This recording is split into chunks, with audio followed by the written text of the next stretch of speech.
You're traveling through another dimension. A dimension not only of sight and sound, but of mind. It is the middle ground between light and shadow, between science and superstition. And it lies between the pit of one's fears and the summit of one's knowledge. You are now traveling through a dimension of imagination. You just crossed over into the Twilight Zone. Hello, and welcome to a bonus episode of Anthology, presented by ObsessiveViewer.com. I'm your host, Matt Hurt, and if this is your first time listening, Anthology is one man's examination of the Twilight Zone as a first-time viewer.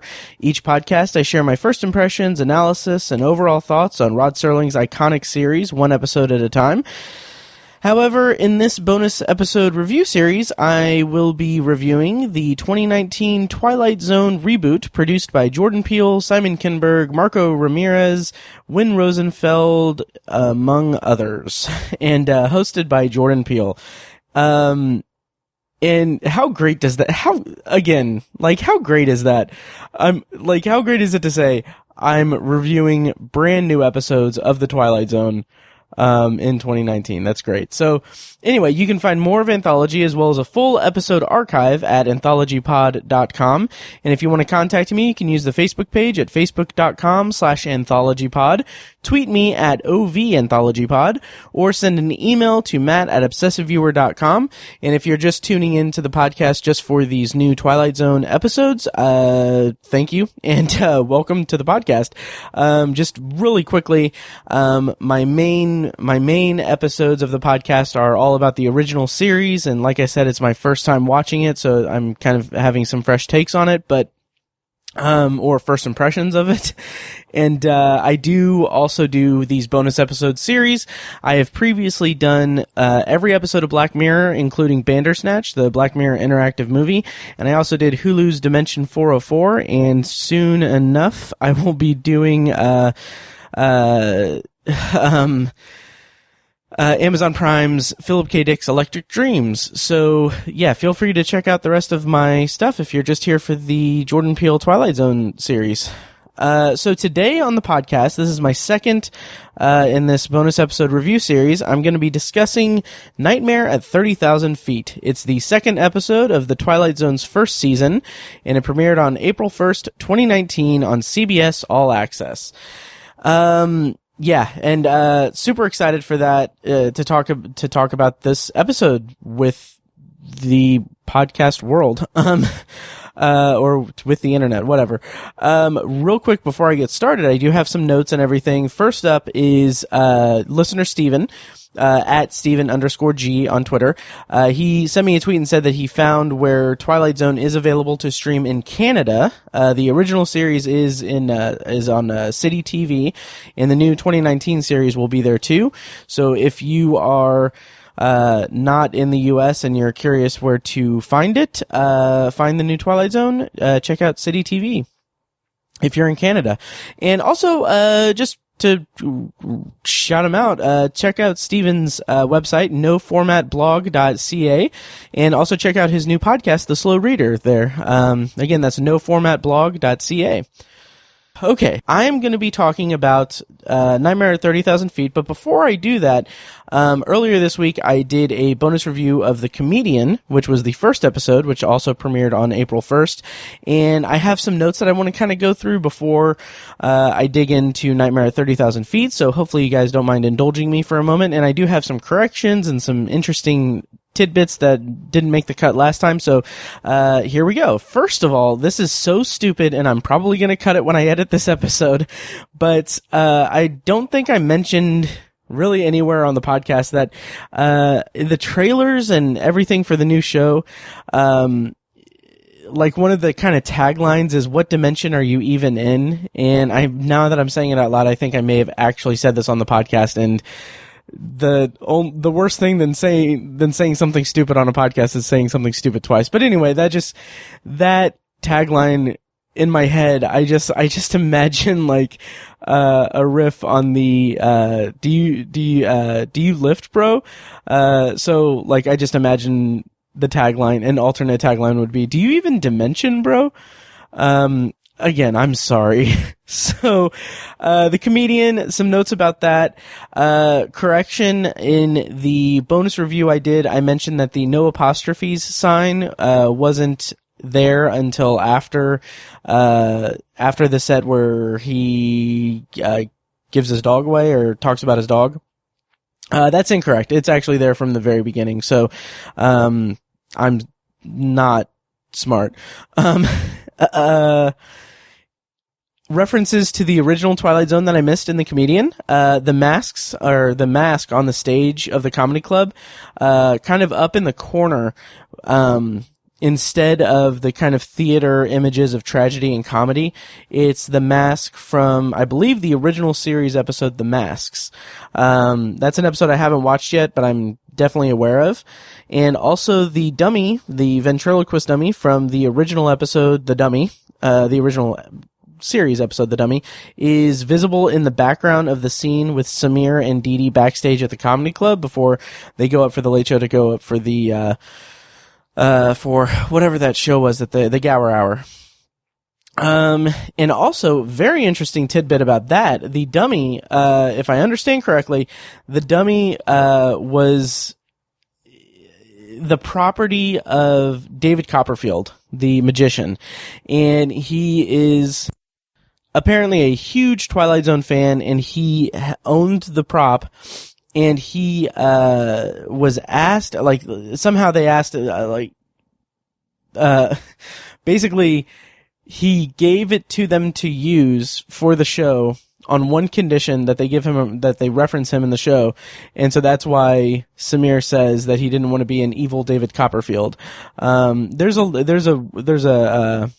article about it. I'll put it in the show notes of the episode.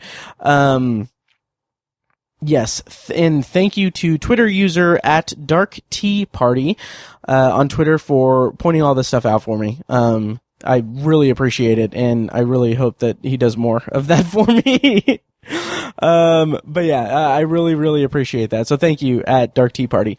And also, I was kind of browsing the Twilight Zone subreddit, and there was another reference to the original series that I had missed completely. So when Samir erases his nephew, and he's on the street outside of the club, and he is going through his contacts on his phone, several of the contacts in his phone are names from the original series episodes. So there's Henry Corwin from Night of the Meek, Peter Corrigan from Back There, Al Denton from Mr. Denton on Doomsday, Al Cadwallader from Escape Clause, James Corey from The Lonely, and James Embry from King 9 Will Not Return, which, just real quick, I'm kind of blown away that these are all names from episodes that I've watched. Like, I'm almost done with season 2 of the show, and like all of these references are references for episodes that I've already reviewed. So I don't know why that's worth mentioning, but it's interesting to me. Yeah. And also Henry Corwin is, one of the Facebook friends that he is browsing. He may actually be the Facebook friend that, he erases in his first set after, erasing the nephew. So, yeah. Those are the notes I have for the comedian. Nope, I actually have one more, and I'm not going to really touch on this that much. It's something that annoyed me. When the new episodes premiered, there was some, I don't know, I wouldn't say backlash. I don't know what the hell it was, but basically some people got upset because the show got political. And, like, okay. I don't know what to, I don't know what to say to that. I really don't, because it's absurd. Like, they were upset because, they made it political. Like, that's what the Twilight Zone is. The Twilight Zone is, like, the whole reason that Rod Serling created the Twilight Zone was because he was being censored when he tried to bring in, like, serious topics and socio-political kind of things and stuff. Like that's the reason why he chose science fiction, and started writing science fiction. And to say that, like, it's stupid, it's not worth mentioning. I don't, like, it's ridiculous to me that there's, like, an anger in the fan community of the Twilight Zone that this new Twilight Zone is going to be political, when like, this is a time when it should be political and everything. Like, I don't get it. That's frustrating. Well, I'll probably talk more about that at the end of the season when I have Tiny on to review kind of talk about the episode or the season overall. Yeah. So let's dive into Nightmare at 30,000 Feet. So, plot summary, courtesy of IMDb, is a journalist listens to a podcast detailing how the plane on which he's a passenger will disappear. Talent rundown for this episode is, I just had 3 of them, but, cast is Adam Scott as Justin Sanderson. I know him from Parks and Rec and, A Party Down. And oh god, why can't I think of the other stuff he's been in? Hot Tub Time Machine 2, I guess. Yeah, he's great. I love Adam Scott. It also has Chris Diamantopoulos as Joe Beaumont, which I will talk about that name later. He's been in Silicon Valley, and he was in The Office for a spell. Or a few episodes. And he's been in some other stuff, but I can't remember off the top of my head. And also, I wanted to point this out because I was just kind of floored by this, and I'll talk about this again when I get into the episode. But Dan Carlin as podcast host Rodman Edwards. That was pretty cool. Dan Carlin is known for his podcast Hardcore History. Like he's one of the most popular podcasters out there. Especially history podcasts. It's insane. Writer for this episode was Marco Ramirez. He is known for Daredevil, The Defenders, Orange is the New Black, Sons of Anarchy. He is one of the producers of the show, and I thought that he was going to be like the showrunner of the show, but I don't know how they have it set up on the Twilight Zone, but he is one of the producers of the show. Director for this episode was Greg Yatanis. I'm probably mispronouncing that. Really dig this guy's work. I haven't seen the show, so he directed several episodes of Manhunt Unabomber, which my friend Tiny over at Obsessive Viewer raved about when it was out. He also directed 3 episodes of Lost, which is far and away one of my favorite shows of all time. And he also directed the best episode of season 1 of Castle Rock. He directed the episode The Queen, which you can hear me and Tiny review over at Tower Junkies, towerjunkiespod.com. It's our podcast about Stephen King and the Dark Tower. But The Queen was an incredible episode and great. And so it's awesome that he went on to direct this episode of The Twilight Zone.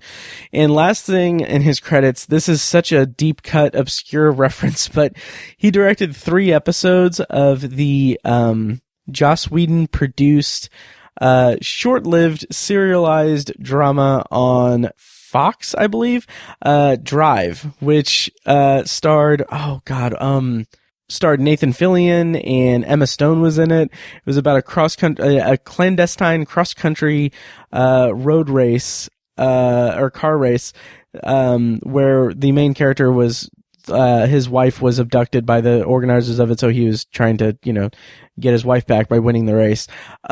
Super, super fun show. Like, I really enjoyed it. But it got canceled after 4 episodes because Fox didn't know how to market it.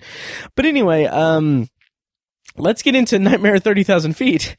So going into this episode, I kind of felt like I was just a little bit at just a little bit of a disadvantage, because I like to think that I'm kind of unlike most other Twilight Zone podcasters out there,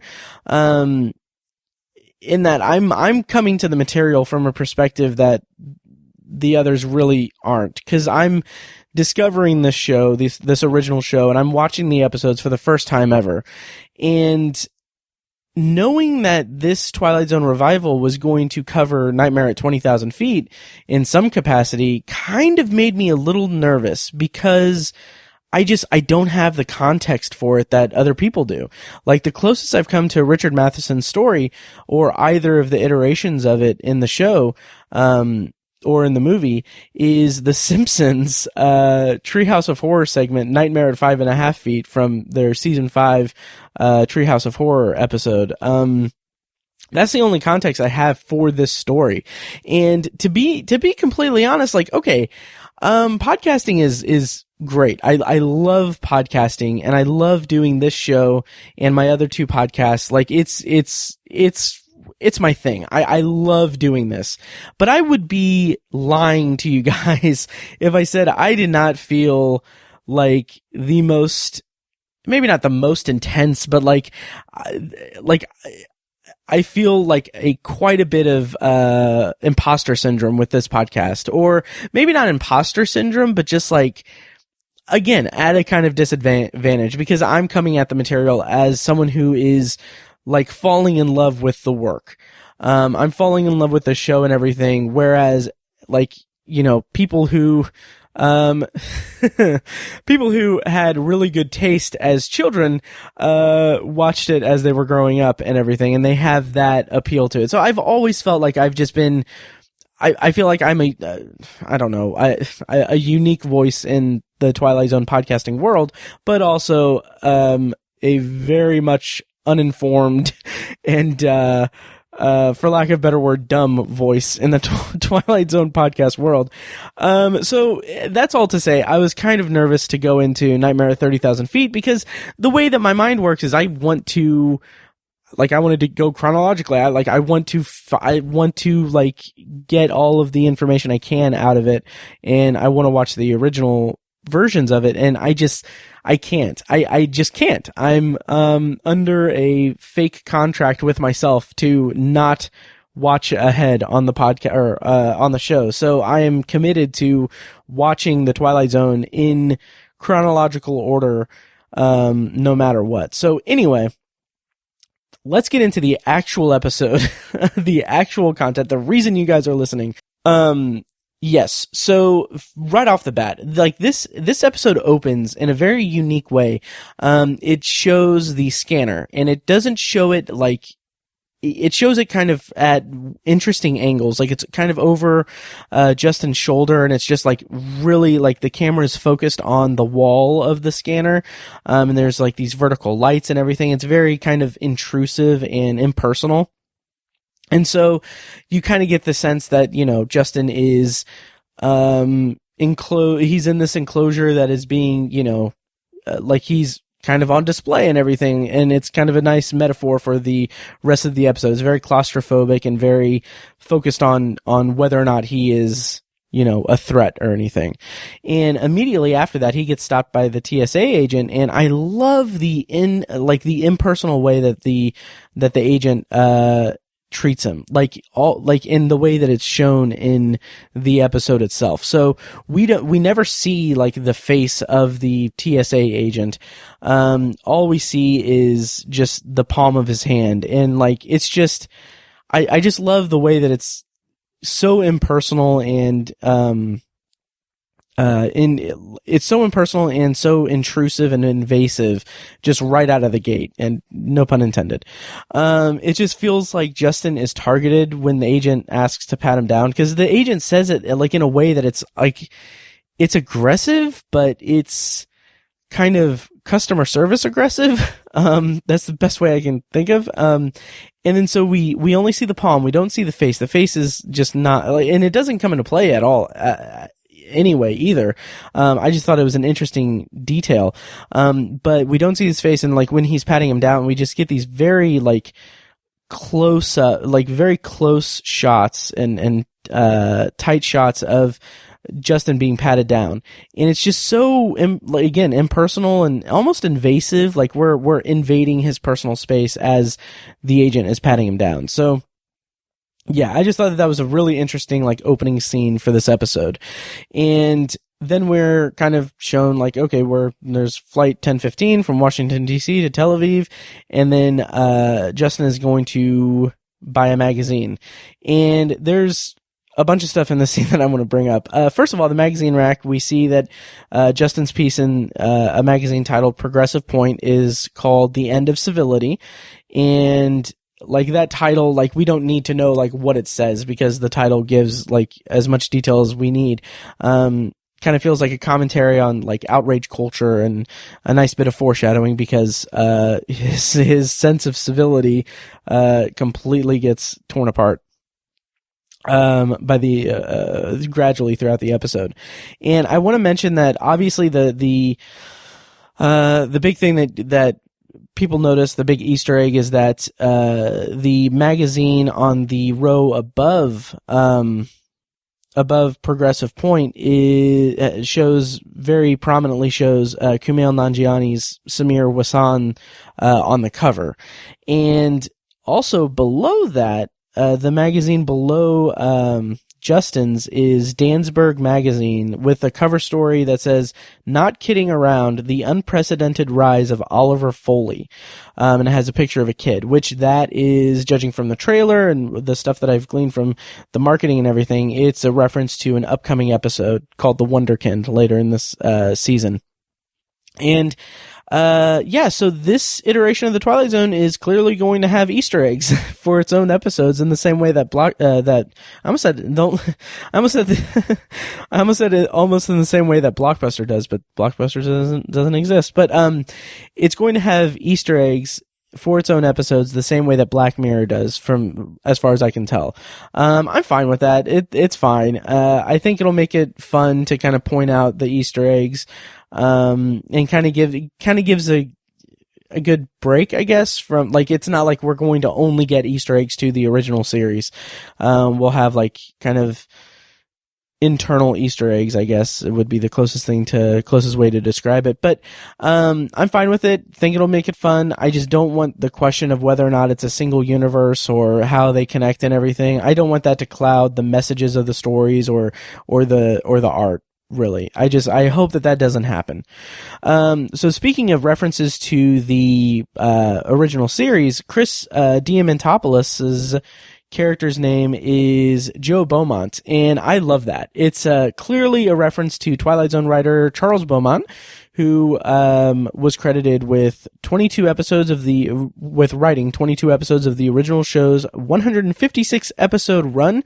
And quick plug for the main feed of this podcast, but episodes of Charles Beaumont that I have reviewed here on Anthology include the following episodes: Perchance to Dream, Elegy, Long Live Walter Jameson, A Nice Place to Visit, The Howling Man, and coming up soon, Static. Which, by the way, real quick, just sneak peek to my review of Static. That episode kind of wrecked me. I'm so excited to talk about that episode because, man, it hit me. Yeah. So, kind of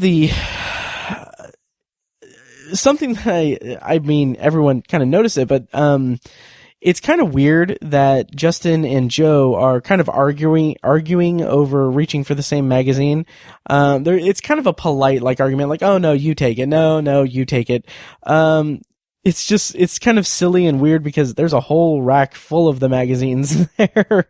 But I don't know. It kind of seems like devil's advocate or making excuses for the show, however you want to phrase it. But it kind of seems like maybe that could lean into or lead credence to like a theory that maybe Joe is a figment of Justin's imagination, and that's why they're arguing. Maybe there's like a Tyler Durden kind of thing going on. But I'll talk more about that later. So after the magazine scene, Justin calls his wife, girlfriend, presumably. We'll go with his wife, I guess. And I noticed that, like, he's standing in front of a giant Mission to Mars display, and I was so taken with it because it's framed center frame of the shot, and Adam Scott is on the left side of the frame. It's like it's very much focal point of the of that shot. And I thought for certain, like, oh, this is just like, it's another internal Easter egg. Maybe we're going to have like an episode with space travel and someone going to Mars. So I did some digging, and like that display is real. Like it's like I believe that it's just a real thing. It's because like the the writing, like that's on the display, is from planetary.org and the Missions to Mars page, and it's like that is like advertising actual missions to Mars that we've had with not drones, but robots, rovers and stuff, I guess. Well, I don't know, but anyway, and I love that. I just kind of love that. It's pretty cool. Like, it's a pretty cool graphic and everything. And I love that I can look at that. Like, I'm someone who has always lamented that I have, like, my time on this planet is at a time where we're not on other planets. Like I love video games like Mass Effect and like book series like The Expanse and everything, but like I'm so attracted to this idea of humanity conquering space. Star Trek, obviously, great. Yeah, but I've always like been like, man, I'm born too early, and it's not like a thing like, oh, I want to walk on Mars, or I'm going to be a pioneer in the space program. It's just like, it's more like, no, I'd in the like 500 years in the future, if I lived 500 years in the future and we were spacefaring spacefaring species, almost said feces. That's not what I want. Then I would just be podcasting about it. But anyway, to bring us back to the episode, I was just so it just warmed my heart a little bit that I can look at a graphic on a show, like a display on a wall in a science fiction show, and think like it counting, like describing like missions to Mars and everything, and I can see that and think like, oh, that's cool. That's a cool science fiction thing. And then come to find out that it's real. Like, it's actually like wording taken directly from real life. And yeah, I love that. Anyway, so the conversation between Justin and his wife, through that conversation, we learn that they had a fight. Justin is very remorseful about it. I love Adam Scott. I love Adam Scott, and I buy into every like emotional turn that he takes in this episode. And like that scene with his wife on the phone is no different. Like that, there's such a sincerity to him that I just totally buy into. He's sorry that he yelled, and he needs to take this job in Tel Aviv, so because he needs the money, he needs the work. I just totally buy into that. So we like getting that. We get that emotion, but it's also a lot of exposition, and it's like, I kind of like it. It's like the perfect amount of exposition. Like we know that he had some, as he put it, he saw some fucked up shit, and he's like kind of coming out of experiencing some traumatic kind of thing, and he had like a mental breakdown, and we all kind of glean that from the dialogue, and it's very cleanly done. And also, to kind of point out, or to call back his magazine article, but I like that his conversation with her is very civil. Like, it's a very civil conversation. And by the end of it, like, I love the little detail of him saying like, are we good? It's just, it's nice. It's sweet. And then like, as they get through the tough part of the conversation, he gets into kind of a more, upbeat, I guess, tone, where he's like, oh, get this, it's October 15th, I'm on flight 1015, it was delayed to 1015, blah, blah, blah. Yeah, so anyway, so he goes into he's boarding the plane, and I want to mention that the jetway scene, as he's walking, toward the plane, on the jetway, I think that's what it's called. Anyway, as he's in the crowd, like, the wall next to him, which is behind, where it's shot from the side, so it's like in the background of the shot. There's vertical lights along a kind of rounded wall as he's walking through, and that is a nice like mirror to the scanner that he was in the very beginning of the scene, or the very beginning of the episode, because both vertical lights, both kind of rounded, and I just thought that was an interesting like visual touch that kind of signals to us that he's a prisoner to the Twilight Zone. Like, it's very claustrophobic, and it kind of gives us the idea that he's in for a bad time. And I love the way that the show develops him as like a likable character. Like when he's like walking by the pilot, like he looks up at him and he's just like, "Good flight today." And it's like the tone that he uses is so, I don't want to say sweet, but like it's very pleasant, but it's like he's seeking reassurance because he's clearly like a little bit unsettled or nervous, but it's like kind of like this interesting thing. Like he's trying to get confidence from the pilot. So then immediately after that, he offers his seat to the family with the child, and again, it kind of just reiterates how nice he is and how pleasant he is, and also just the fact that that he wasn't prejudiced or anything. Like it just kind of shows that he's not like a bigot or anything. Which, kind of comes into play later a little bit. So he goes into the plane and he sees that Joe is in the back drinking, and I have this stupid note, and I'm so sorry. If you watch Silicon Valley and you've seen Chris Diamantopoulos' role in that show, you'll get this reference, but like in my notes I put, he sees Joe in the back drinking, this guy flights. So sorry. So now we've come to Adam Scott, Justin Sanderson sitting down in the seat. And this is where we've come to the podcast portion of the episode. And I was so floored by this because I didn't know that this was going to be a plot point in the episode. And to get it out of the way really quick, the name of the MP3 player, like the brand of it, is Whipple, which is a reference to an original series episode that I have not covered and won't cover for a considerable amount of time, the Brain Center at Whipple's, which is one of the last episodes of the series in late season 5, like it's episode 33, I believe. So okay, small tangent. I have created, over the last 6 years of my life, I have created hundreds of podcast episodes, and I've devoted a good portion of my time and life to this medium because I enjoy it. It's a fulfilling hobby for me. And I appreciate everyone who listens to it. Seriously, I can't overstate that. So whenever I see podcasts depicted in like a movie or a TV show, naturally I kind of perk up a little bit to it, and like it piques my interest a little more. And a lot of times it's the medium of podcasts is used as a punchline or just not accurately represented. One of the big ones for me is Tusk, Kevin Smith's movie Tusk.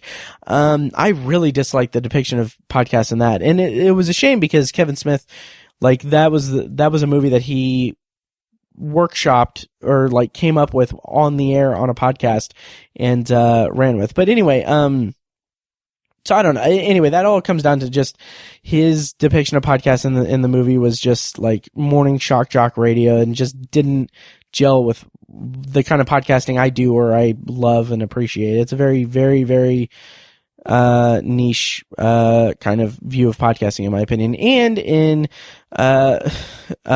Scream, the TV show, I watched the first season and it was for reviews I was writing for obsessiveviewer.com. They had a podcaster character that was basically just an analog for the host of Serial, because Serial was the first podcast ever. It wasn't. And this MTV show just needed to meet its buzzword quota. So the depiction of podcasts in media has been problematic for a little while, especially with the rise of Serial and the dominance of like true crime podcasts and, investigative journalist podcasts, essentially. So it's always been something that's stuck in my craw, and I was just so delighted to see podcasts play a role in this episode of The Twilight Zone. And casting Dan Carlin as the host of Enigmatique, was a brilliant touch. He's like like I said, he does hardcore history. Like he's very, very, very well respected in the podcasting world. And I love that. I thought that was brilliant. And having the podcast recount the story of the disappeared flight while Justin is on the flight is such an interesting way to update or riff on what I understand is the original story, or the original story as I know it from The Simpsons. I just think that that's really cool to bring up new technology or relatively new technology, and just it's such an interesting concept, and I'll dig into it more as I go on through this review.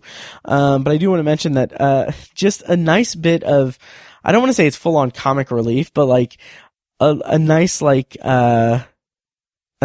bit of like tension release, I guess, when Justin is listening to the podcast and like he's, as the plane is about to take off, and he's like he's learning like, oh, this is a podcast about the flight that I'm on, and it's telling me that it's gonna, like, the flight is gonna disappear and everyone's gonna be like dead, presumably. I love the way that Adam Scott just says, like, as the plane is taking off, he's like, God. Like, there's so much to that read of that line. Like, I feel like I inferred from that he, like, his character is listening to the podcast, thinking that it's some viral thing or some weird entertainment thing that's done as like a package deal with the plane, with the trip, with the flight. But it's so sinister and everything that he's just reacting like just, I don't know. Maybe I'm digging too much into it, but I just love the way that he said God, when the plane was taking off and he was kind of catching up to what the podcast was. I will say also the visual effects of the exterior of the plane, coupled with like the lightning and the sound effects of the storm, just top notch. I loved it. It's great adding great atmosphere. The plane itself, like the set of the cabin is kind of huge. Like, it's not as claustrophobic as you would think.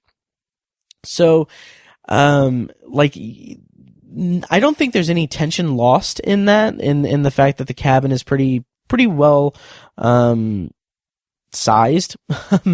But I do like that just there's a constant, like, spattering of rain and lightning effects and thunder throughout the episode, because that kind of just really added to it. And I'm sure that's probably, that's my understanding is it's definitely a staple of the other two iterations of it. So we get to Jordan Peele's narration, and I really I enjoy that it comes from the screens on the plane. And I also like that he's physically in the place that the episode ends up. It's kind of a nice touch and nice, I don't know if you'd say foreshadowing or what, but it's kind of a cool, like, framing device for the narration. And so he does a narration and then opening credits. And I don't remember really if I said this in the review of The Comedian, but can I just say, I like watching the opening credits and the opening theme and knowing that we're in the midst of a brand new iteration of this show is so incredibly satisfying to me. I have always, like I said, I've always felt somewhat of a disconnect with the audience of the podcast.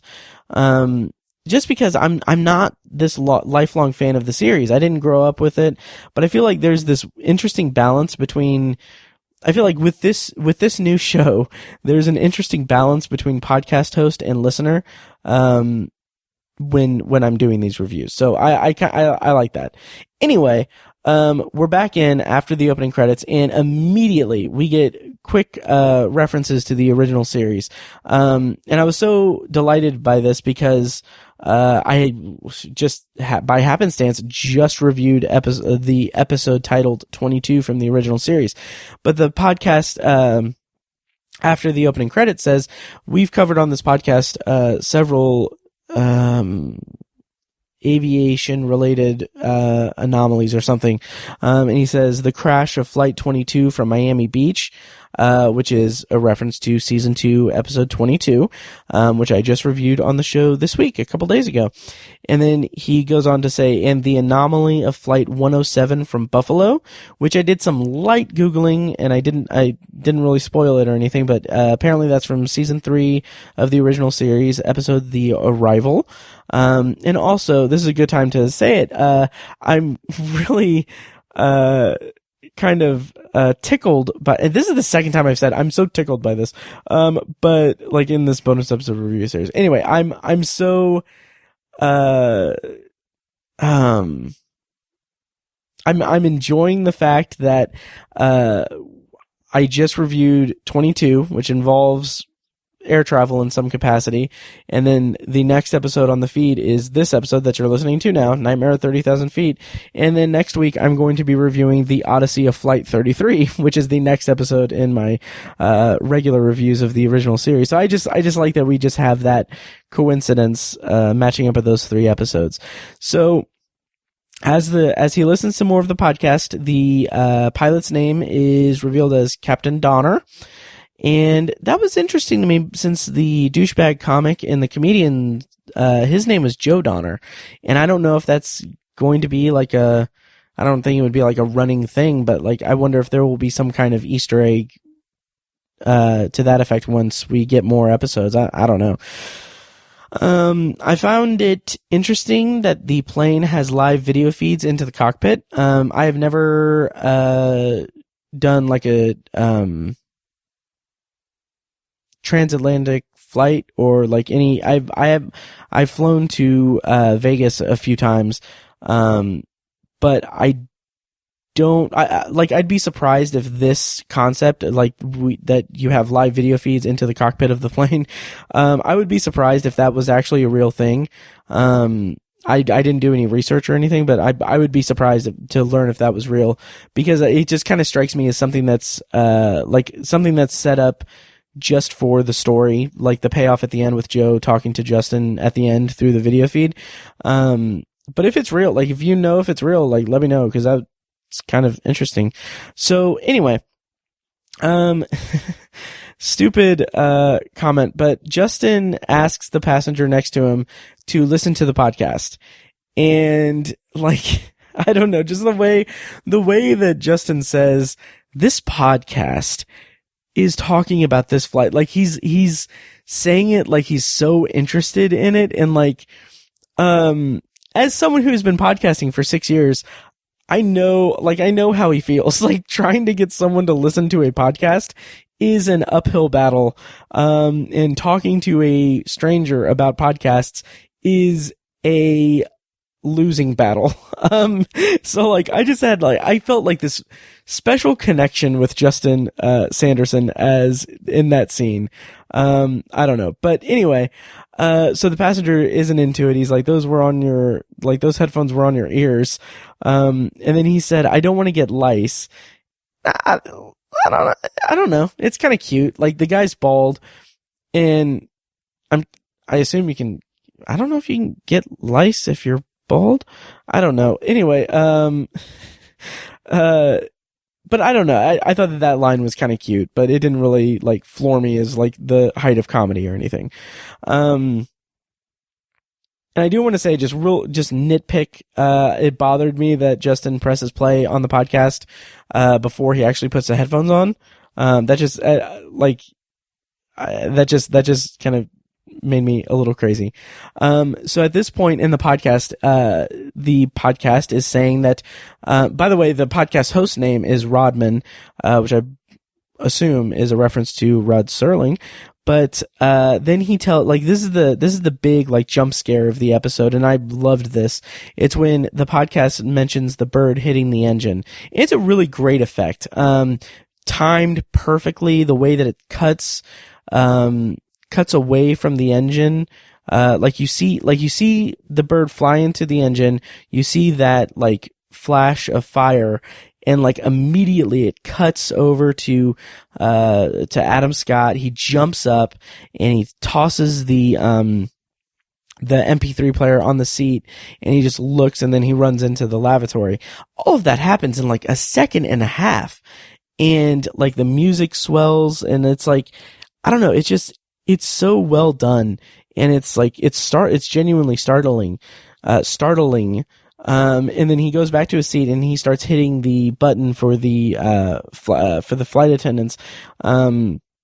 I like how it's gradual. Like his kind of craziness is a gradual, like, downward slope for him. And this is kind of his first, like, panicky kind of outburst.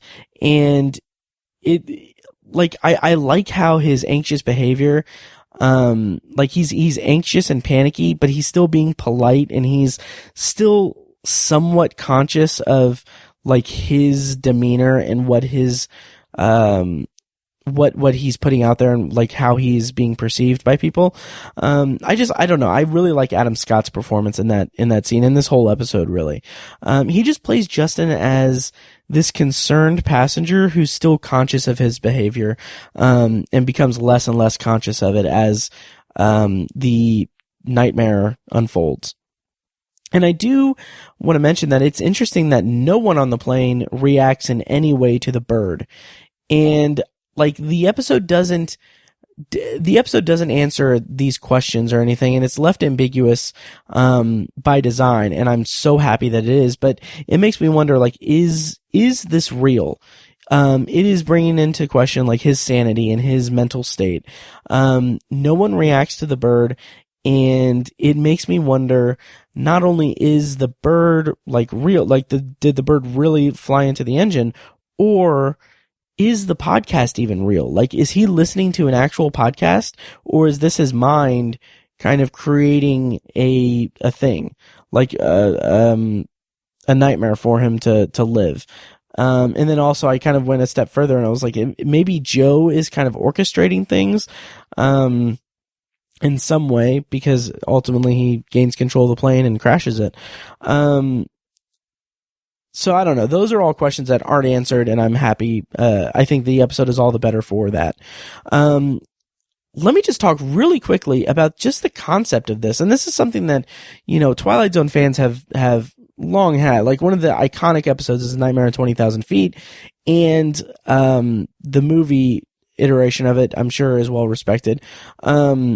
But just the idea of it, like the threat or fear of harm befalling a flight that you're on is terrifying. And I love that this episode takes that a step further by making the threat that the plane is going to disappear.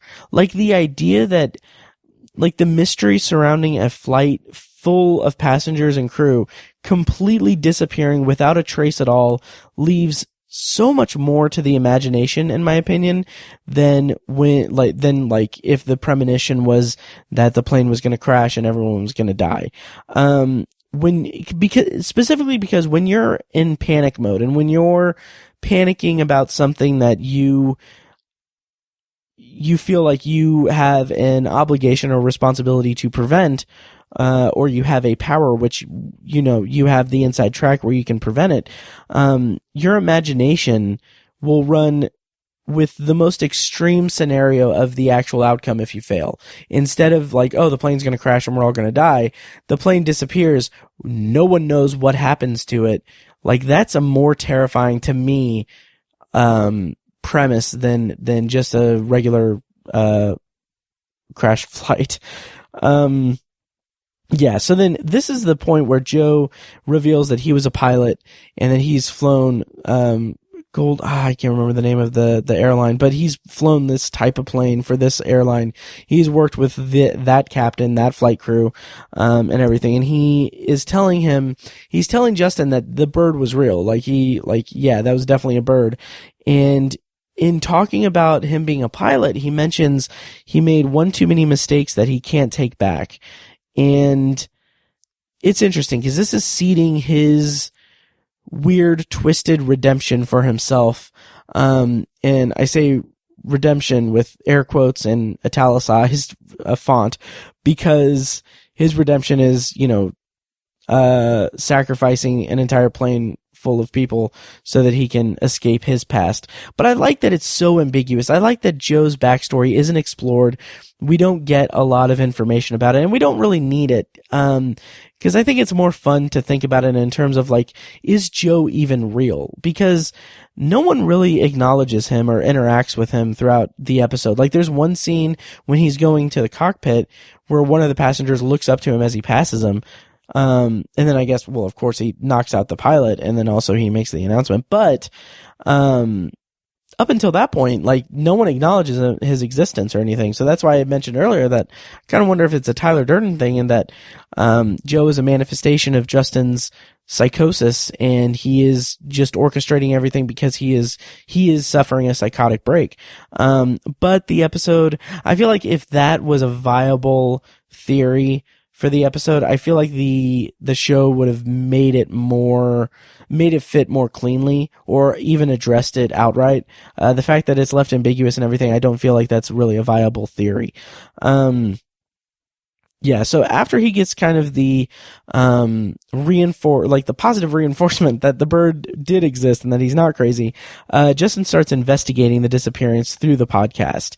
And I love this concept. Like, granted, again, I only have The Simpsons to reference for the whole Gremlin plot in the original stories, but I love that the podcast is just, it's not, on the surface, he's investigating this disappearance so that he can try to prevent it, because he has the knowledge that could maybe save everyone on the plane. But the podcast is a supernatural entity in the Twilight Zone, and the podcast is guiding his paranoia and his descent. And I like it. I like this development, and it's kind of weird because it feels like there's a little bit of an emphasis on the notebook as he's taking notes and everything, but really, it's just him showing him doing his job. But what it's really doing is it's pulling him into a more hysterical mindset, and it's easing him into this prejudice laden like action that he can't escape from because he's being drawn into it. So he's going to make moral concessions that is against the type of person that he is, and that has been demonstrated throughout the first 10 or so minutes of this episode. He's going to make concessions and make choices based on prejudice and based on just lack of information, just knee-jerk reaction. And what I love about this is that it's so gradual. It's so, like, it's not like he's just instantly changed into like a bigoted, fearful, paranoid guy. It's just this gradual thing that he is just trying to stay ahead of what he's learning through this mystical podcast. And I also like that the podcast itself becomes this comfort to him. Like I said, it's his guide into paranoia, but he isn't scared of it. He's not listening to it and being terrified of the things that he learns. He is like, this is his comfort blanket on this terrifying nightmare flight. And because of that, he can't see what it's doing to him. Like, he can approach the two Sikh passengers and like tell them to turn off their electronic device without a sense of like what that would look like, or how that is perceived, or like he has no empathy with it. He's just like, you need to turn that off now. And that's such an interesting scene, because the two passengers, like, that is such an authentic reaction. Like, Justin isn't prejudiced. He's not racist. He's not singling them out because they're Sikh or what have you. He's not seeking, no pun intended, he's not seeking them out because of their religion or their religious like garb. He's just concerned about the electronic device. But it's like, it's 2019, and to be more specific, it's October 15th, 2019, presumably 2019 at least. But I love that they're like, hey, we're Sikh. Because that's like, it just says that like they've gone through their lives. Like, this has been a normal thing for them. And it's sad. Like, it's a sad commentary and everything, but it's so interesting and evocative of the world we live in. And then kind of, I guess on the other side of that, or maybe it's not really the same thing, but the podcast is starts referencing the air marshal, and there's an assumption that the air marshal is a man, but when the reveal happens later that it's the woman that was sitting across the aisle from Justin, I was just like, okay, that's fine. Like, it didn't like shock me or anything. Because she was like, there was a lot of focus on her, like, kind of looking or like watching everything unfold and everything. So it was kind of expected, but I don't know.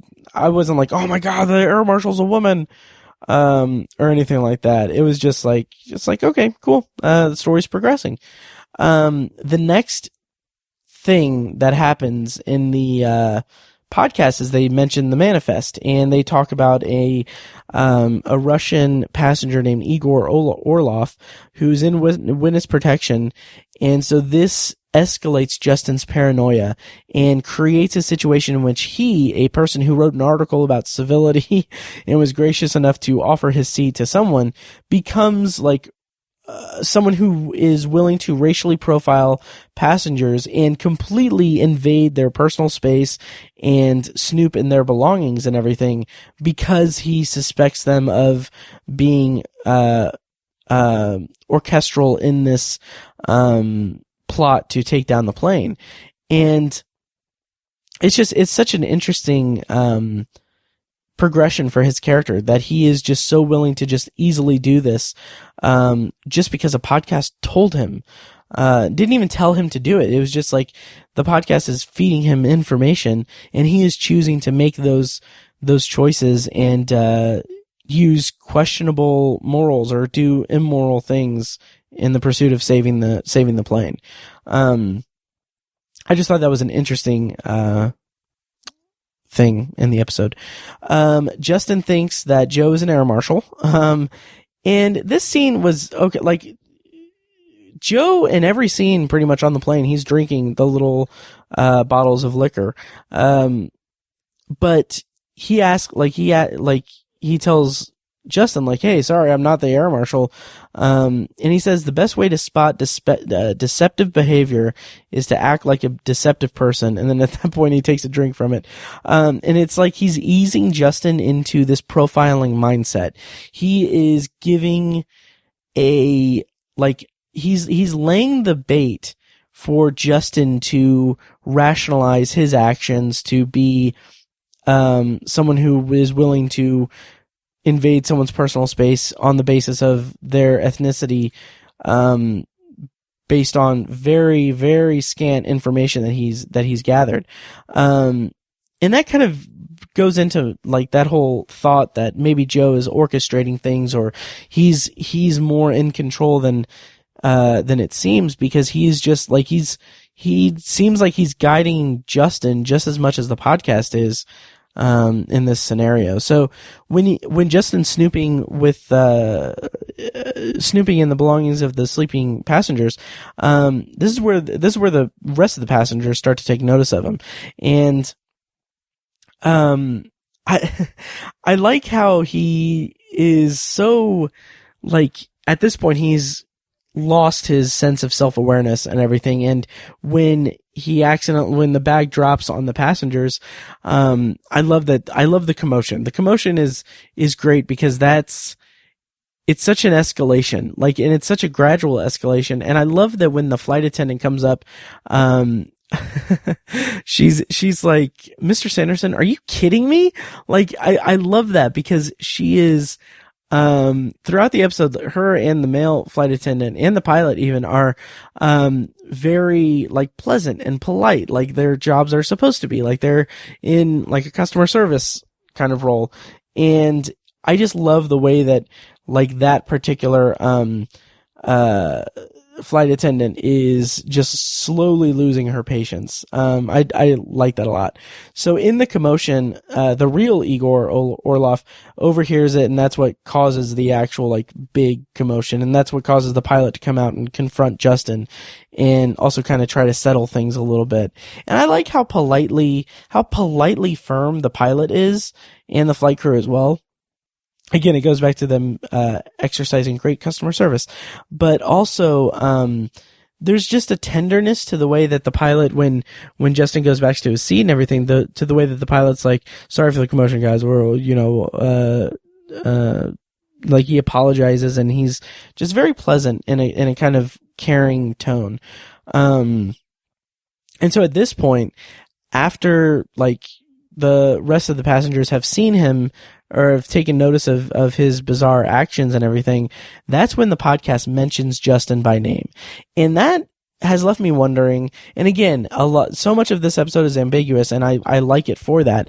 And one of my things that I started wondering at this point is like, as a plot device, is the podcast a self-fulfilling prophecy, or is it recounting the present as he's from the future, essentially? Like, is it recounting the past while we're in the present, if that makes sense?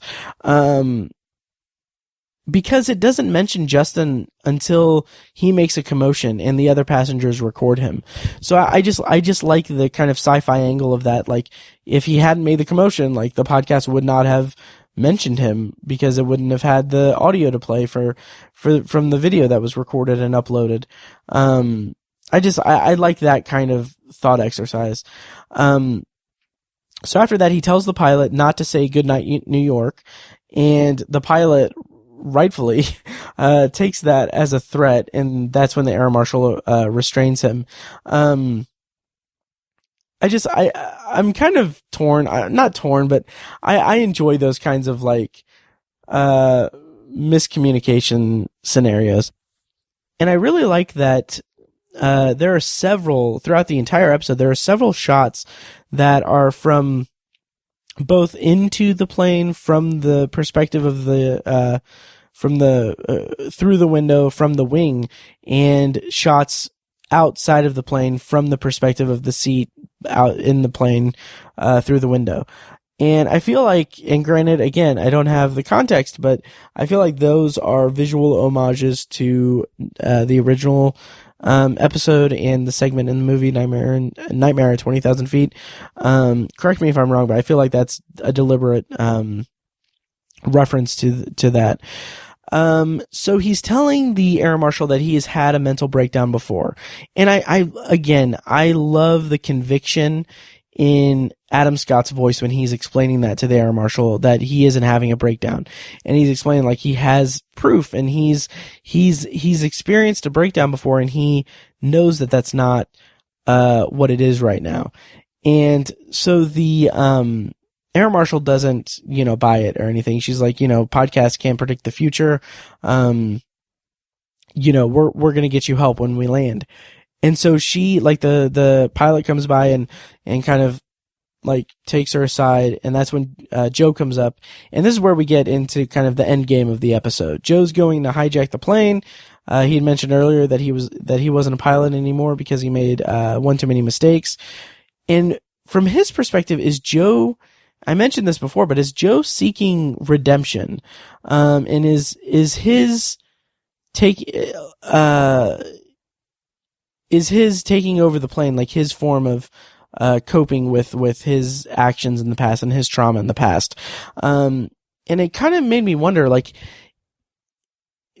the podcast is the gremlin in this version of the story, but I kind of wonder, is Joe also, like, is he taking the place of the gremlin instead of the podcast, because he is orchestrating things in such a unique way? Like, I don't know if it seems like he's intentionally doing it, but like he's kind of softly goading Justin into, like, it seems like I would kind of stop short of saying that Joe is manipulating Justin into getting him the code to get into the cockpit and overtake everything. Like, I don't think there's enough information in the episode to really get that per se, but Joe is clearly, not a good dude.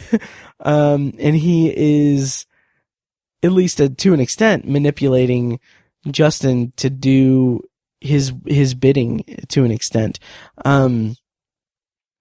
Yeah, so I don't know if he's the real gremlin or is the podcast a gremlin. I just want to point out the line where he says, "We're over 30,000 feet where no human was meant to be, but we don't think about that anymore." I like that because it's an interesting kind of, it's an interesting turn of phrase, really, but it's also a great way to kind of goad Justin into, even more just paranoia. And that's when he comes up with the idea for Joe to land the plane. And I don't know, I'm back and forth because I've watched this episode like 4 times at this point.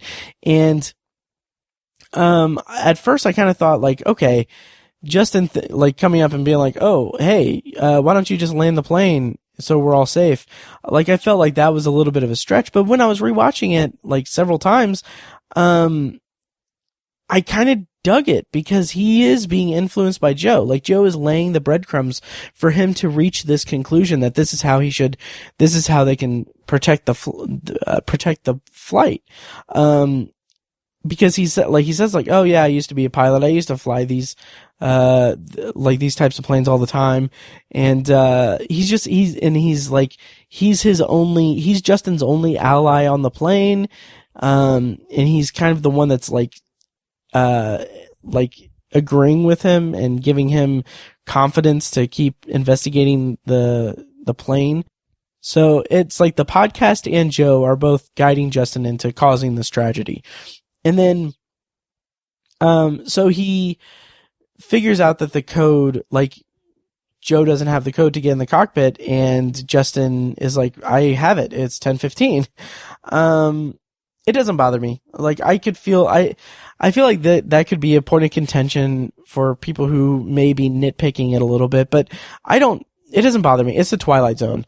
Like, obviously, maybe the Twilight Zone is making the code 10:15 because obviously it's like, it's a stretch to think like, oh, someone would consciously make the access code for the cockpit the same number as the flight number. Like, that's a stretch, but I feel like it's plausible that like the Twilight Zone has created a scenario like the ephemeral Twilight Zone and the Royal Twilight Zone. It's midnight, guys. I'm so tired. Anyway, has created a scenario in which, 10:15 would work to get him into the cockpit. But anyway, at this point, Joe is approaching the cockpit. He is, he takes off his jacket. He looks very, intimidating. And then he goes in, and at that point, as he's passing by, that's when, I noticed that one of the passengers looked up and saw Joe. So it's not, unless that was Justin in Joe's body. I don't know. Anyway, like Tyler Durden. But anyway, the spurt of violence when Joe gets into the cockpit, and the way that the music just switches and amps up, into like this ominous thing that we haven't heard before, that is almost like horror in certain respects. All of that, and the way that the camera moves through the cabin as the passengers are all noticing like, oh, something's going on, and like realizing like what's happening, that is so well done. Like, I thought visually that was beautiful, and just really great. And then when the kind of, not dust settles, but when we get back to Joe on the video display, I love how eerily friendly he is. And he's like saying like, he's so polite and friendly, like that kind of customer service thing, but it's so like, we've seen like what he's capable of, and it's just like he's right back into this polite, friendly demeanor. It's just an interesting like juxtaposition. But he says on the intercom, "I want to thank you, Justin. You taught me something. The past is the past, and I can never get it back." So Joe's escaping his past, and he goes on to say, "I'll never be the man I once was, I'll never be the man I once was, but you've given me the clarity of awareness and the opportunity to find peace and escape the past the only way possible, and you will too. And at that point, Justin's like, oh shit, he's the pilot, and Frank Sinatra starts to play Fly Me to the Moon.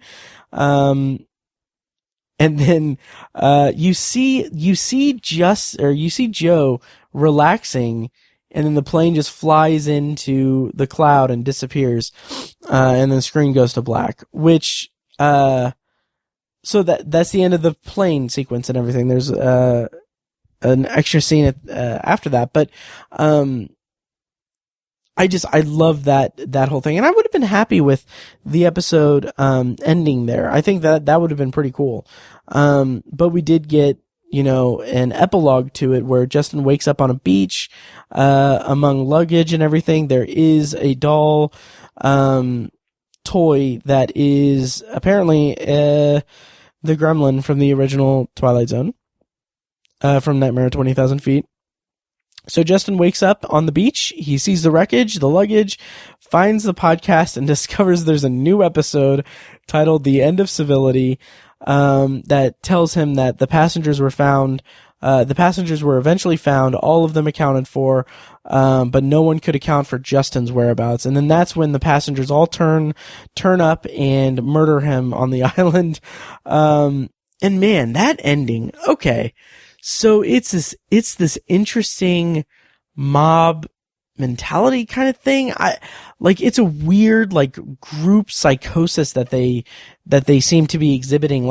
It's a weird ending for me. I guess it's to kind of illustrate the turn of Justin's character, his full turn. He is this pleasant guy who's nice, friendly. He's not he's just a pleasant guy who's had a troubled past. And then by the end of the episode, he has an entire plane load of people that are instantly ready to just murder him with their bare hands on a deserted island. And I really don't know exactly what the show was saying with that.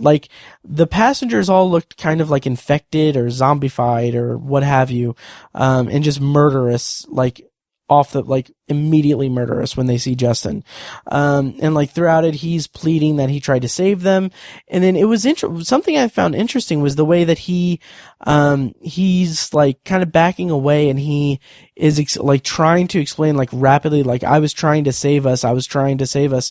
But then he immediately picks up a rock, a sizable one. So he's kind of a cornered animal. He's trying to appeal to his good intentions of what he did, but then he's almost immediately granted, on one hand, he's got to recognize that him explaining that he was trying to save them wasn't going to do jack squat. In order, saving him. But I found it interesting that he immediately turns to violence or threatening, kind of action. And I feel that's an interesting, end cap, I guess, to his character arc in the episode. Yeah, and it's an interesting episode overall because he's viewed as the cause of the crash and everything.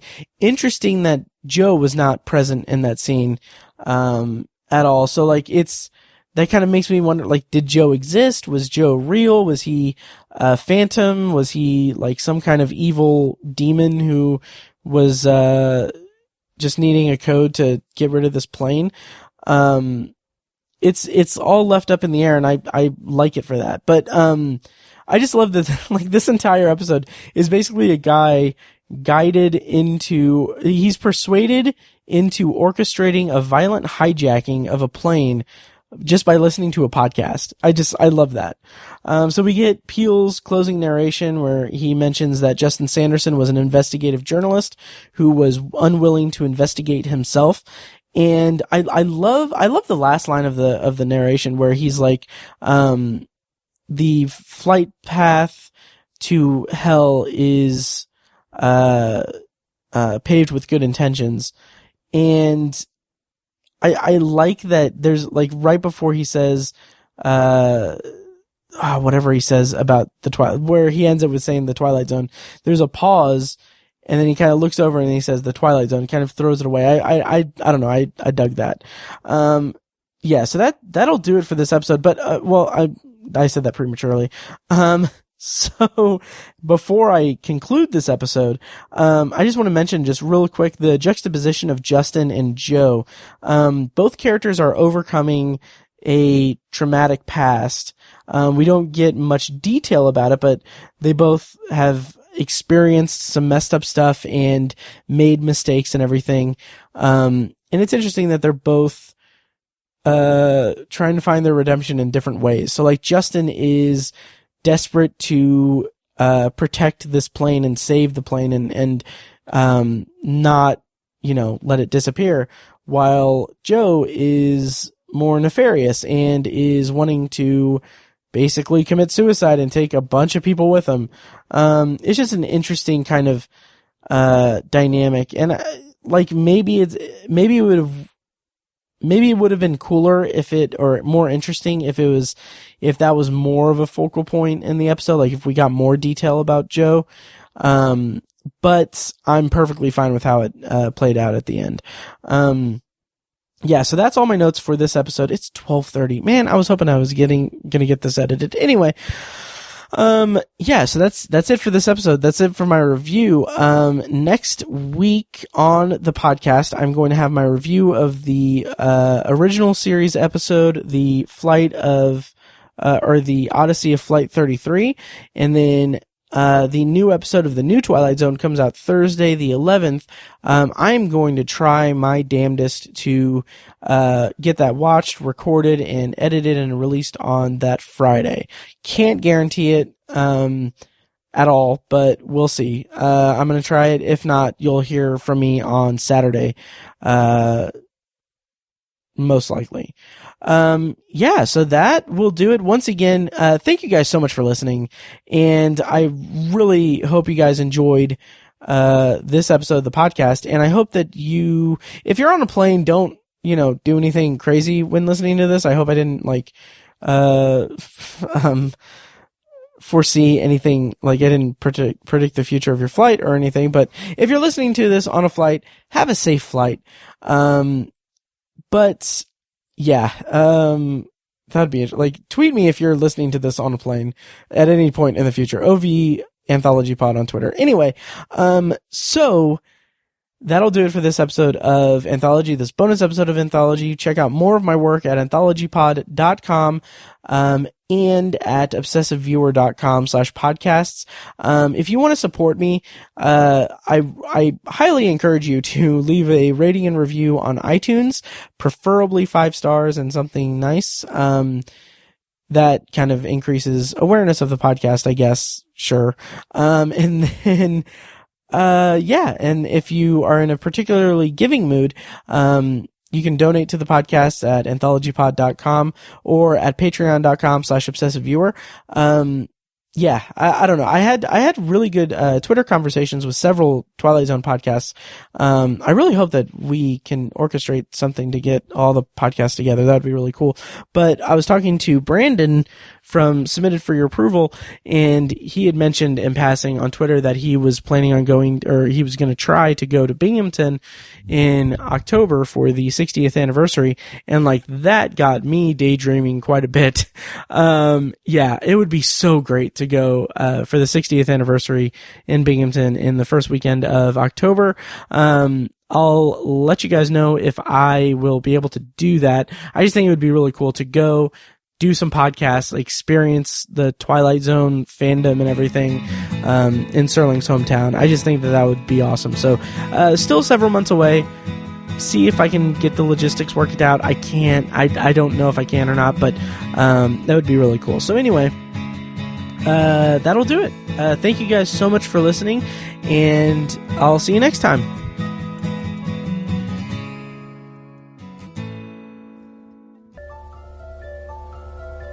Anthology is edited and produced by Matt Hurt and presented by ObsessiveViewer.com. For a full archive of our episodes, go to anthologypod.com/archive. You can also like the Facebook page at facebook.com/anthologypod and follow the show on Twitter at OVAnthologyPod. If you enjoy the show, please take a couple minutes to leave us a rating and a quick review on Apple Podcasts. This is the easiest way to support what we do, and all it costs is a little bit of your time. If you'd like to donate to the podcast, you can make a PayPal donation at anthologypod.com/donate or support us on Patreon for recurring donations and access to commentary tracks and B-roll audio recorded exclusively for patrons at patreon.com/obsessiveviewer. Every donation goes toward paying the fees to keep the podcast running and is greatly appreciated. Official Anthology merch, including shirts, mugs, phone cases, and more, can be found in the Obsessive Viewers TeePublic store. You can find a link to the store in the show notes of this episode and at anthologypod.com/donate. Or you can simply search for Obsessive Viewer at tpublic.com. For information about the Obsessive Viewers annual live event showcasing short horror films from local filmmakers, check out shocktoberinirvington.com. And for an archive of all our events, as well as news about potential future events, head over to obsessiveviewer.com/live. For more podcast content, you can find our flagship movie and TV review and discussion show, The Obsessive Viewer Podcast, at obsessiveviewer.com, and on Twitter at obsessiveviewer. You can also find Tower Junkies, a podcast where Matt and co-host Tiny share their love of all things Stephen King and his magnum opus, The Dark Tower series, over at towerjunkiespod.com and at towerjunkiespod on Twitter. And finally, check out The Secular Perspective, Tiny's side project podcast, which tackles current events and life's big questions from the perspective of secular hosts Chad and Amanda at thesecularperspective.com. Bumper music for this podcast comes courtesy of As Good As It Gets, which can be found at facebook.com/asgoodasitgetsband. You can also find As Good As It Gets music on Spotify, Google Play, and iTunes. Thank you so much for listening, and we'll see you next time. Kitty!